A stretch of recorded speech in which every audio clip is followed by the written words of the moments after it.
Assalamualaikum warahmatullahi wabarakatuh.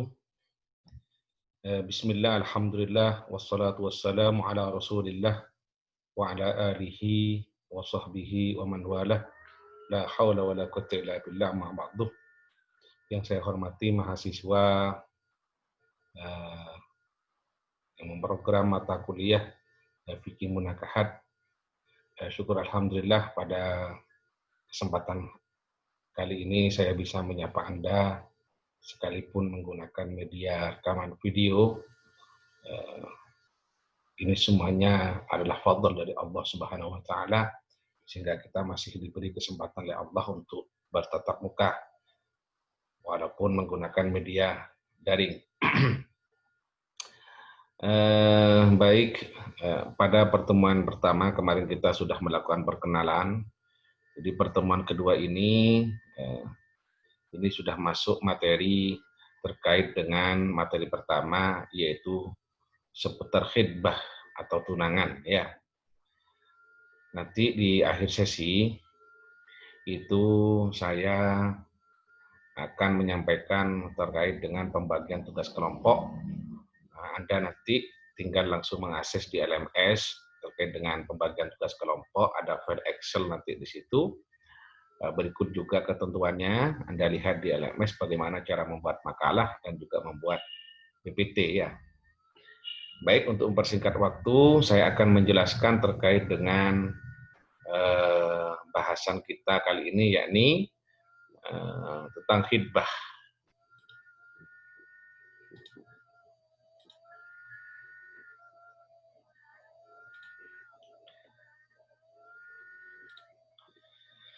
Khidbah di dalam bahasa Arab itu ini merupakan kata yang diambil dari kata khotabah. Jadi khotabah yakhtubu khidbatan. Jadi ada kata khotabah yakhtubu khutbatan. Itu maknanya beda. Kalau khidbah itu maknanya tunangan, sementara kalau khutbah itu ceramah. Jadi kalau khidbah itu tunangan, melamar, sementara kalau khutbah itu berceramah. Ya, jangan sampai salah. Isim fa'ilnya, pelakunya itu kalau khidbah itu khotibun, khotnya panjang, sementara kalau khutbah itu isim fa'ilnya khotibun, ototnya yang panjang. Itu keistimewaan bahasa Arab, ya. Kedengarannya sama, cuma panjang pendeknya berbeda, itu bisa membuat makna yang berbeda. Jadi kalau khotibun itu artinya orang yang melamar, tapi kalau khotibun itu maknanya adalah orang yang berkhutbah atau berceramah. Oleh karena itu, kalau Anda mendengar, ini khusus yang laki-laki ketika sholat Jumat, itu biasanya ada Bilal membaca begini. Di Bilal itu biasanya baca begini, idza Sa'idal khatibu 'alal mimbar fala yatakallamanna ahadukum wa may yatakallam faqad lagha wa man lagha fala jum'ata. Tatkala khatib, artinya orang yang berkhutbah itu naik ke atas mimbar, maka sungguh jangan berbicara kamu. Kalau berbicara maka itu dianggap sia-sia Jumatnya. Kalau sudah sia-sia Jumatnya maka dianggap tak melakukan sholat Jumat, kan begitu. Sholat Jumat lah. Di situ ada kata-kata khotib. Nah, ya. Jadi jangan sampai salah kalau Anda kemudian menjadi Bilal, pas kemudian membaca dengan bahasa idza sa'idal khatibu 'alal mimbar. Tatkala orang yang mau melamar naik ke atas mimbar. Itu ngapain? Apa mau melamar orang orang semasjid itu, kan begitu. Ini perlu dipahami. Jadi ini bahasan kita adalah tentang khidbah dan hal-hal yang terkait dengan persoalan. Baik, saya lanjutkan. Apa khidbah itu? Khidbah sendiri secara secara kebahasaan itu maknanya adalah, atau secara istilah yang disampaikan oleh Profesor Dr. Wafa Suhaili dalam kitabnya yakni Al-Fiqhul Islam wa Adillatuhu, al-khidbatu izharur raghbah fi zawaj bimra'atin muayyanatin wa i'lamul mar'ati waliyaha bidzalik. Jadi menampakkan keinginan untuk melakukan pernikahan atau perkawinan kepada siapa? Ingat, bimro'atin muayyanatin, kepada perempuan yang tertentu, bukan birojulin muayyanin. Ingat, itu namanya homo kalau kepada seorang laki-laki. Ini kepada seorang perempuan yang tertentu, ya artinya yang sudah menjadi pilihannya. Dan wa i'lamul mar'ati waliha bidzalik, serta memberitahukannya seorang perempuan tadi yang hendak dilamar tadi itu kepada walinya akan adanya orang yang sudah menampakkan rasa keinginan untuk menikah atau memilih. Jadi intinya kalau dalam persoalan tunangan atau khitbah itu, pertama harus ada orang yang menampakkan rasa suka untuk menikahi seorang perempuan. Yang kedua, si perempuan itu memberi informasi kepada walinya terkait dengan adanya orang yang suka pada dia untuk melakukan pernikahan. Itu definisi khitbah yang disampaikan oleh para ulama dalam beberapa referensi yang sudah saya sebutkan tadi. Ini khususnya di dalam kitab Fiqhul Islam wa Adillatuhu. Dalam kitab-kitab yang lain hampir sama sebenarnya definisinya. Selanjutnya dasar hukum khitbah. Gimana hukum khitbah? Hukum khitbah itu boleh, ya. Ingat, dasar hukum khitbah itu boleh, hukum asalnya adalah boleh. Al aslu fil khitbah al ibahah. Malam yadullad dalil ala khilafiha. Bahwa asal dari hukum khitbah itu adalah boleh, selama kemudian tidak ada dalil yang menyatakan bahwa khitbah itu dilarang. Terus kemudian dasarnya ini ada di surat Al-Baqarah ayat 235. Sini dikatakan na'udzubillahi minasyaitonir rajim wala junaha 'alaikum fima aradtum bihi min khitbatin nisa'i aw aknantum fi anfusikum. Tidak ada dosa bagi kamu ya kalau kamu menyindir-nyindir katanya di dalam meminang perempuan. Tidak ada masalah katanya. Atau menggunakan bahasa yang tidak shareh dalam artian bahasa kinayah, menyembunyikan keinginanmu untuk mengawini seorang perempuan, menyembunyikan dalam hatinya. Ya, tidak masalah. Anda punya rasa ingin menikahi seorang perempuan, tidak masalah. Karena itu adalah kodrat dari Allah Subhanahu Wa Taala. Kita itu kemudian dihujamkan pada hati seseorang sehingga seorang kemudian memiliki rasa suka atau rasa cinta kepada orang lain. Dalam dasarnya ini sudah menyatakan begini, bahwa tidak ada dosa Anda memiliki rasa keinginan untuk mengawini seorang perempuan yang kau simpan di dalam hatimu. Ini dasar hukum khitbah.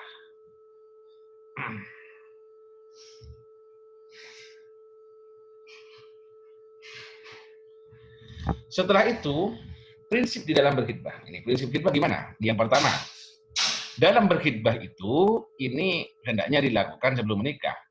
Ya jelas ya. Jadi ngapain kalau sudah menikah mau melakukan khitbah? Jadi khitbah itu ya dilakukan sebelum menikah. Sebelum melakukan khitbah, hendaklah istikharah.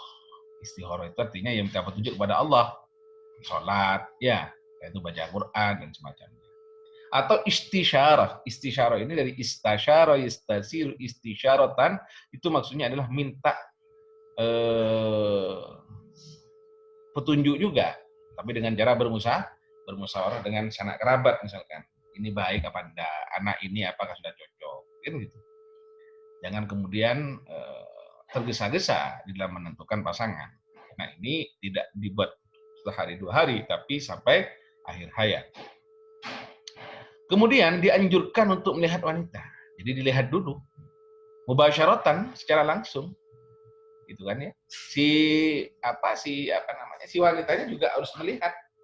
Kenapa ya? Supaya sama-sama tahu. Kalau kemudian hanya pakai foto ini, nah, di prinsip yang selanjutnya ini, nah ini nanti ada mudarat. Ya kalau itu fotonya. Kalau tidak, fotonya seperti Syahrukh. Ternyata ketika dilihat seperti sarungan misalkan ya. Nah ini kan susah. Dan itu akan membuat kecewa di antara kedua belah pihak. Oleh karena itu perlu adanya kejelasan dan transparansi dalam persoalan ini. Kemudian antara khitbah dan akad pernikahan jangan terlalu lama. Ya setengah tahun lah kan gitu. Kan ini kan dalam rangka untuk mencari informasi di antara kedua belah pihak. Apakah ini cocok dengan karakter yang ditentukan oleh masing-masing pasangan ataukah itu berbeda kan. Jangan sampai udah terlalu lama, sampai 10 tahun, 20 tahun. Ngapain itu lama-lama? Ya, nggak perlu kemudian ya kalau seminggu sudah cukup, dipandang cukup, ya sudah. Silahkan lanjutkan ya. Di sini atau mahasiswa-mahasiswa boleh nggak melakukan tunangan? Nggak masalah menurut saya. Habis perkuliahan langsung menikah, nggak masalah. Menikah pada waktu perkuliahan, nggak boleh. Terus, ya harus selesai dulu perkuliahannya. Masa iya kemudian ketika dosennya ngajar, Anda melakukan perkuliahan, melakukan pernikahan, kan nggak boleh. Jadi selesaikan dulu dosennya ngajar, baru menikah. Ya, ya, aja ya, apa namanya, intermezzo ini. Wanita sudah dilamar, maka tak boleh ada laki-laki lain yang melamar. Jadi kalau sudah dilamar tidak boleh. Jadi kalau ada misalkan seorang laki-laki mau melamar seorang perempuan yang sudah dilamar oleh orang lain, tidak boleh. Ada dasar dari baginda Nabi, riwayat Muslim, nanti di belakang saya sampaikan, la yabi ahadukum bai'ah akhihi ya, wala yakhtubu ahadukum ala khitbati akhi. Kira-kira begitu bunyi hadisnya. Nanti akan saya sampaikan di belakang. Jangan kau menjual barang yang sudah dijual kepada orang lain. Nah, terus kemudian jangan kau melamar seseorang yang sudah dilamar oleh orang lain. Illa ayyadana lahu, kecuali orang lain tersebut telah memberi izin pada dirimu. Terus dalam teori khitbah itu bagaimana? Islam mendorong terjadinya kelanggengan dalam pernikahan. Ini intinya. Maka khitbah disyariatkan agar kedua mempelai bisa memilih pasangan yang baik. Tujuannya agar tercipta kebahagiaan, ketenangan, dan ketentraman jiwa dari keduanya. Ini teorinya. Jadi tidak muluk-muluk. Bagaimana kemudian bisa terjadi keserasian antara antara dia dengan pasangannya, gitu loh. Oleh karena itu dalam memilih itu kan tadi harus ada istiqoroh, kemudian istisyarah dan macam-macam. Supaya apa? Mitsaqan ghalidha sebagai tujuan daripada pernikahan. Ya, karena Anda di dalam menikah itu wa akhadna minkum mitsaqan ghalidha katanya. Anda itu sudah melakukan perjanjian yang besar. Sehingga bukan main-main. Kadang seperti artis itu nikah belum nyampe sebulan sudah cerai. Ya, belum genap setahun sudah cerai. Ini kan gimana? Ya karena mungkin yaitu tidak melakukan khitbah terlebih dahulu. Sekarang ini kan trennya menggunakan pacaran dan semacamnya. Pacaran itu jelas salah. Tidak ada pacaran Islami. Tidak ada istilah pacaran Islami, itu tidak ada. Nanti kalau ada pacaran Islami maka ada zina Islami nanti. Ada juga pencurian Islami. Gimana zina Islami? Ya mungkin pamit dulu sama orang tuanya. Pak, saya mau berzina dengan putri sampean. Gimana? Assalamualaikum. Ya nggak bisa, tetap salah itu. Atau kemudian mencuri Islami. Gimana mencuri Islami? Ngetok pintu kemudian rumah seorang. Assalamualaikum, saya mau mencuri ya. Itu tidak boleh. Ya, ada zina Islami. Pacaran itu pada zatnya ya juga haram, tidak boleh. Yang pacaran ya, silahkan kalau ada kecocokan pakai teori ini, teori hitbah. Terus macam-macam hitbah itu ada berapa? Jadi macam hitbah itu ada dua. Ya, bisa disampaikan dengan cara sarahatan, tegas ya, tidak bertele-tele, seperti ucapan saya akan meminang kamu misalkan. Saya akan pinang dirimu misalkan. Wah ini jelas itu. Jadi makna kata-kata tadi itu tidak bisa kemudian dimaknai yang lain kecuali ya mau melamar. Atau sindiran, takrib. Gimana misalkan dengan bahasa menyindir. Saya mencari pemudi yang baik seperti dirimu. Aku sekarang sedang mencari seorang perempuan yang baik. Ya, seperti dirimu. Nah, ini kan kayaknya itu kan nyindir itu. Sebenarnya yang diinginkan ya dia gitu. Cuma muter-muter bahasanya dibawa kemana-mana. Ya. Silakan Anda mau menggunakan cara gimana kepada calon yang engkau mau lamar. Tidak apa-apa ini. Pak Bitowi kok mengarahkan begini? Ya tidak apa-apa ya, ini berarti kan dalam rangka mengamalkan hasil dari kuliah yang Anda tempuh. Gitu.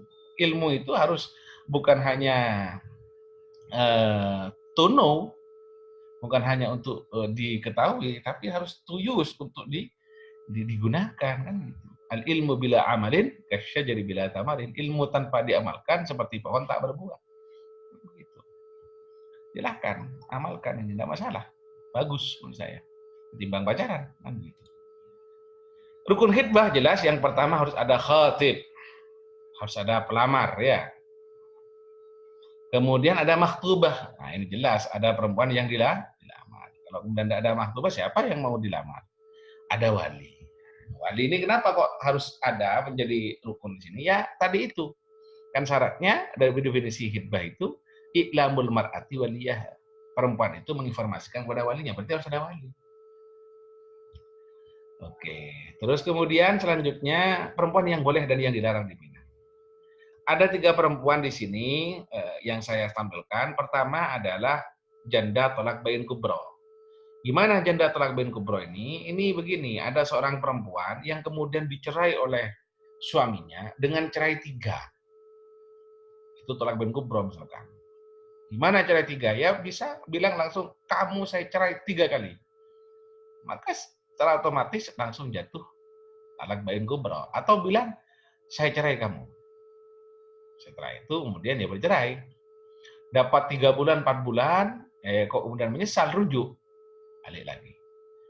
Kemudian dicerai lagi. Nah, itu jatuh talak 2. Dapat 4 bulan, rujuk lagi. Ya, dalam masa setelah masa iddah atau kemudian dalam masa iddah.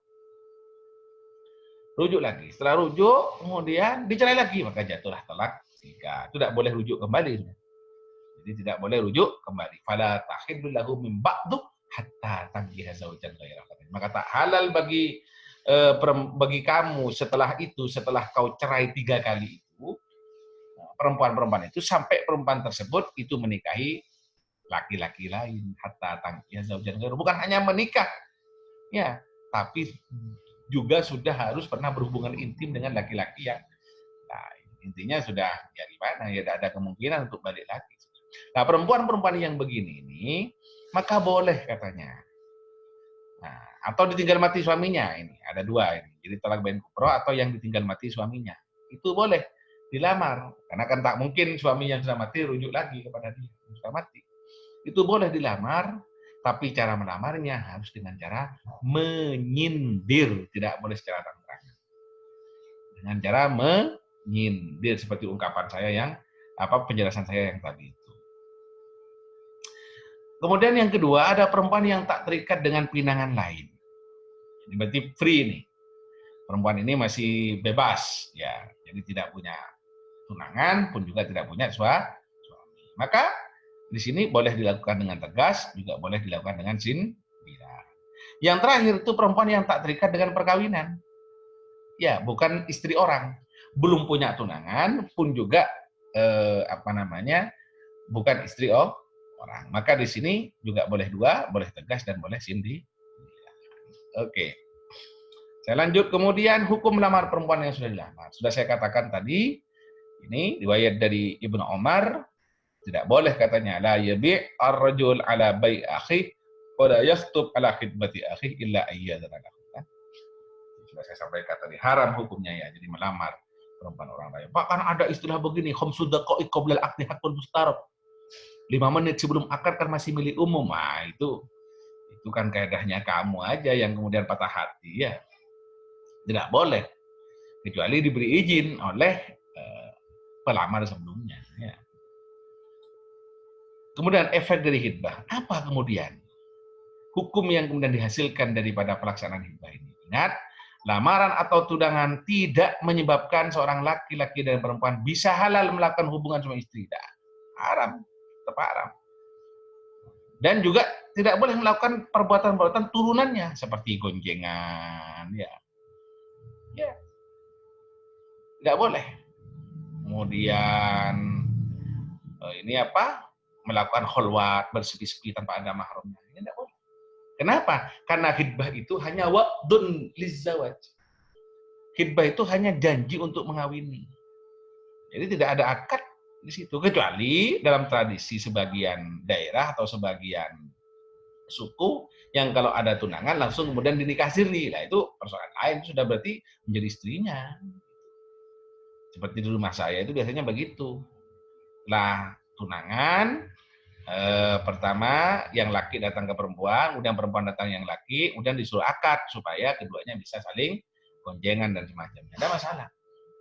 Itu apa kata mereka, cuma tidak dicatatkan di pencatatan sipil. Risikonya nanti kalau kemudian terlanjur melakukan hubungan suami istri, nanti pas kalau kemudian mau bercerai, nah ini si perempuan tidak bisa menggugat apa-apa karena tidak dicatatkan di pencatatan nih nikah. Nah, itu efeknya yang timbul nanti kalau kemudian khidbah apa kemudian dinikahkan. Cuma madaratnya itu bisa diminimalisir seperti madarat perzinahan sudah hilang kalau kemudian langsung dinikahkan. Oke, terima kasih. Semoga ada manfaat dan barakah dari apa yang sudah saya sampaikan ini. Jadi nanti tolong dibaca nanti di LMS itu beberapa keterangan yang sudah saya sampaikan, khususnya terkait dengan pembagian tugas kelompok. Ini yang bisa saya sampaikan. Kalau ada pertanyaan, silahkan bertanya di forum diskusi, bukan di WA. Di forum diskusi yang sudah saya buat di LMS di topik kedua atau pertemuan kedua. Ilahuna wal afwa minkum. Assalamualaikum warahmatullahi wabarakatuh.